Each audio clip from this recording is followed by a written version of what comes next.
മുന്നണി വിടുമെന്ന അഭ്യൂഹങ്ങൾ തള്ളി ജോസ് കെ മാണി. കേരള കോൺഗ്രസിന് ഒറ്റ നിലപാടേയുള്ളൂ, അത് ഇടതുപക്ഷത്തിനൊപ്പമാണെന്ന് ജോസ് കെ മാണി പറഞ്ഞു. പാർട്ടിയിൽ ഭിന്നതയില്ല, ഞങ്ങളെ ഓർത്ത് ആരും കരയേണ്ട. കേരള കോൺഗ്രസ് ആർക്കൊപ്പമാണോ അവിടെയാണ് അധികാരമുണ്ടാവുക.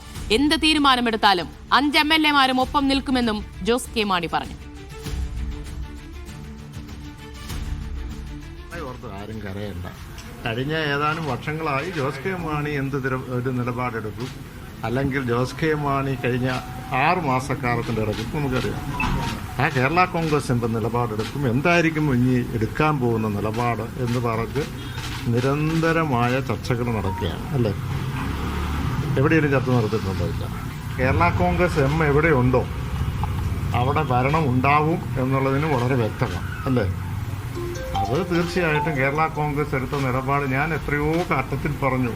കേരള കോൺഗ്രസിന് ഒറ്റ നിലപാടേ ഉള്ളൂ, ആ നിലപാട് ഇടതുപക്ഷത്തിനോടൊപ്പമാണ് എന്ന് ഞാൻ കൃത്യമായിട്ട് പറഞ്ഞിട്ടുണ്ട്. പിന്നെ എല്ലാ ദിവസവും രാവിലെ വന്ന മാധ്യമങ്ങളോട് എനിക്ക് പറയാൻ പറ്റുമോ?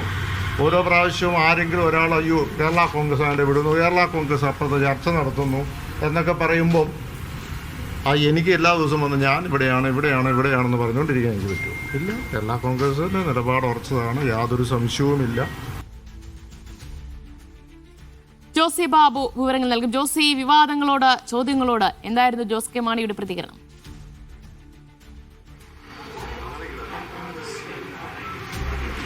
ദിവ്യ, ഇടതുപക്ഷത്തോടൊപ്പം ഉറച്ചു നിൽക്കുമെന്ന് ആവർത്തിക്കുകയാണ് ജോസ് കെ മാണി വാർത്താ സമ്മേളനത്തിൽ ചെയ്തത്. അഭ്യൂഹങ്ങളെ പൂർണ്ണമായും തള്ളിക്കളയുകയാണ്. യാതൊരു വിധത്തിലുള്ള ചർച്ചകളും നടന്നിട്ടില്ല. പക്ഷേ പല അഭിപ്രായങ്ങൾ മുന്നണിക്കകത്തുണ്ട് എന്നുള്ള കാര്യങ്ങൾ, പാർട്ടിക്കകത്തുണ്ട് എന്നുള്ള കാര്യം അദ്ദേഹം സമ്മതിക്കുന്നു. പക്ഷേ ഏകാഭിപ്രായം എന്ന നിലയിൽ പാർട്ടിയുടെ അഭിപ്രായം പറയുന്നത് താനാണ്. ഇപ്പോൾ അത്തരത്തിൽ ഒരു ആലോചനയില്ല. ഇപ്പോൾ പ്രചരിപ്പിക്കുന്നത് പലതും അഭ്യൂഹങ്ങളാണ്. മറ്റു പല വാർത്തകളിൽ നിന്നും ശ്രദ്ധ തിരിക്കാനുള്ള നീക്കമെന്നടക്കം അദ്ദേഹം വിമർശിക്കുകയും ചെയ്യുന്നുണ്ട്. പ്രത്യേകിച്ച് റോഷി അഗസ്റ്റിനുമായി നടക്കുള്ള ഭിന്നത എന്നടക്കമുള്ള കാര്യങ്ങളിൽ അത്തരം വാർത്തകളൊക്കെ വെറും അഭ്യൂഹങ്ങൾ മാത്രമാണ് എന്നുള്ള കാര്യവും അദ്ദേഹം പറഞ്ഞു വെക്കുന്നുണ്ട്. കൂടാതെ ഈ സോണിയാഗാന്ധിയുമായി ആശയവിനിമയം നടത്തിയിട്ടുള്ള എന്ന കാര്യം അത് മാധ്യമ സൃഷ്ടിയാണെന്നാണ് ജോസ് കെ മാണി പറയുന്നത്. ഏതെങ്കിലും കാരണവശാൽ ഇന്ത്യ മുന്നണിയുടെ ഭാഗമായി സോണിയാഗാന്ധിയെ കാണേണ്ടത് വന്നാൽ കാണും, അല്ലാതെ മറ്റ് സംസ്ഥാനത്തെ രാഷ്ട്രീയ വിഷയങ്ങളുമായി ബന്ധപ്പെട്ടുകൊണ്ട് സോണിയാഗാന്ധിയെ കാണേണ്ട ആവശ്യമില്ലല്ലോ എന്നാണ് അദ്ദേഹം പറയുന്നത്. കൂടാതെ മറ്റ് ഉയർന്നു വന്ന മറ്റ് ഊഹാപോഹങ്ങൾ മുന്നണി വിടും, അതോടൊപ്പം തന്നെ മറ്റ് ചില ചർച്ചകൾ നടത്തി ധാരണകൾ ഉണ്ടായി എന്നുള്ള കാര്യങ്ങളിലേക്കും അദ്ദേഹം കൃത്യമായ അഭിപ്രായം പറയുന്നുണ്ട്. കൂടാതെ ഈ പാളയത്ത് നടന്ന രക്തസാക്ഷി മണ്ഡപത്തിൽ നടന്ന കേന്ദ്ര വിരുദ്ധ സമരത്തിൽ മുഖ്യമന്ത്രിയുടെ പരിപാടിയിൽ പങ്കെടുക്കാത്തതിനടക്കം ചില വ്യക്തിപരമായ കാര്യങ്ങളാണ് അന്ന് ആ പരിപാടികളിൽ പങ്കെടുക്കാതിരുന്നതിന് കാരണമായി അദ്ദേഹം പറയുന്നത്. കൂടാതെ കഴിഞ്ഞ ദിവസങ്ങളിലൊക്കെയും ഗൾഫിൽ പോയതിനാൽ തനിക്ക് ഇവിടേക്ക് എത്താൻ കഴിഞ്ഞിരുന്നില്ല. ആ കാര്യങ്ങളൊക്കെ പാർട്ടിയെ മുന്നണി നേതൃത്വത്തെ അറിയിച്ചിരുന്നു. പകരം തൻ്റെ പാർട്ടിയുടെ മുതിർന്ന നേതാക്കളെ അടക്കം അവിടേക്ക് എത്തിച്ചിരുന്നു, ആ സമ്മേളനത്തിൽ പങ്കെടുത്തിരുന്നു. പക്ഷേ ഇപ്പോൾ എന്തോ വലിയ വ്യഗ്രത മാധ്യമങ്ങളും ചില UDF കേന്ദ്രങ്ങളും നടത്തുന്നു. തങ്ങൾ LDF വിടുകയാണ്, UDF-ലേക്ക് പോവുകയാണ് എന്ന് പറയുന്നതിൽ ചില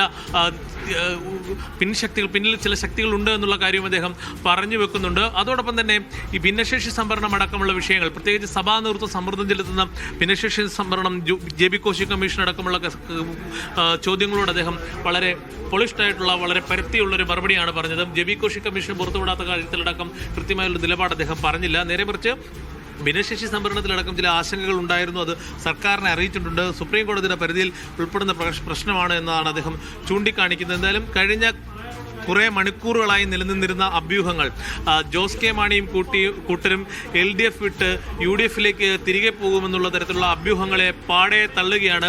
തങ്ങൾ എവിടെയുണ്ടോ അവിടെ അധികാരമുണ്ട് എന്നുള്ളതാണ് ജോസ് കെ മാണിയുടെ അവകാശവാദം. അത് അദ്ദേഹം ആവർത്തിക്കുകയും ചെയ്തു. ആ അവകാശവാദത്തിന് അത്തരം ഒരു കാര്യം നിലനിൽക്കുന്നതിനാലാണ് തങ്ങളെ ഈ കൂടുതൽ വീണ്ടും UDF നേതൃത്വം ക്ഷണിക്കുന്നതെന്നുള്ള പരോക്ഷ വിമർശനവും അദ്ദേഹം ഉയർത്തിയിട്ടുണ്ടായിരുന്നു. പണ്ട് KM മാണി ഇത്തരത്തിലുള്ള മുന്നണി മാറ്റവുമായി ബന്ധപ്പെട്ടുകൊണ്ട് അന്ന് നടത്തിയൊരു പരാമർശം ഏറെ വിവാദവും രാഷ്ട്രീയ ചർച്ചയുമായിരുന്നു.